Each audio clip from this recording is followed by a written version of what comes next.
આપણે ધોરણ 8 ની અંદર હાલ હમણાં જે સંસાધન વિશે જે એના 4 પ્રકાર હતા એ આપણે ભણ્યા. હવે આપણે બીજા 2 પ્રકાર જોઈશું, જે પ્રાપ્તિ સ્થાનના આધારે, એટલે જે પુનઃ પ્રાપ્ત થઈ શકે, પુનઃ પ્રાપ્ત ના થઈ શકે.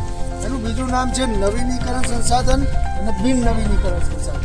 આ 2 પ્રકારની અંદર શું આવે એની સમજ માટે તો આપણને બે ખબર હોય જો નવીનીકરણ અથવા પુનઃ પ્રાપ્તિ સંસાધન એટલે શું, બોલો.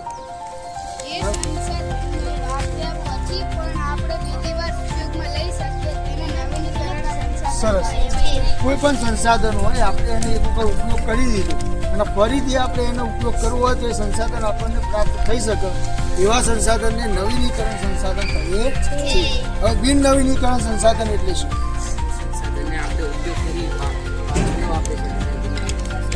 એવું સંસાધન કે જેનો એક વખત આપણે ઉપયોગ કરી નહોતો, પછી એનો નાશ થયા પછી આપણે એનો ફરીથી ઉપયોગ ના કરી શકીએ અને એનો ઉપયોગ કરો તો બહુ લાંબા સમય પછી એ પ્રાપ્ત થાય, તો એવા સંસાધનને બિન નવીનીકરણ સંસાધન કહીએ છીએ. તો આ એક આપણે તફાવત થઈ ગયો.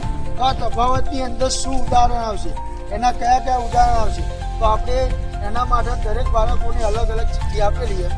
તો હવે તમારે તમારી રીતે તમારું સંસાધન જે તમારા પાસે ચિઠ્ઠી છે એ સમા આવશે, હું કહું એમ તમારે અહીંયા આવી જવું. ઓકે, ચલો. પહેલા નવીનીકરણ સંસાધનની અંદર જેના પાસે ચિઠ્ઠી હોય એ અહીંયા આવી જાય. કોણ નવીનીકરણમાં આવશે? અહીંયા આવી જાય. સરસ. પ્રકાશ, સરસ. જંગલો, પવન, પશુ પક્ષી. સરસ. જો દરેકની અહીંયા રાખજો. જો આની અંદર આપણે ઉદાહરણ કયા હતા? પ્રાણીઓ, સૂર્યપ્રકાશ, જંગલો, પવન અને પક્ષીઓ. આ એના ઉદાહરણ હતા. નવીનીકરણ, પુનઃ પ્રાપ્તિ. હવે આપણે જોઈશું બિન નવીનીકરણ, પુનઃ અપ્રાપ્ય સંસાધન, કે એની ચિઠ્ઠી જેના પાસે હોય આવી જાય.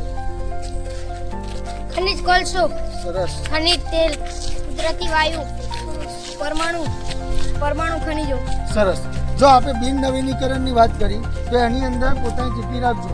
ખનિજ કોલસો, ખનિજ તેલ, પછી હતું કુદરતી વાયુ અને પરમાણુ ખનિજો. આ ઉદાહરણ આના આવે.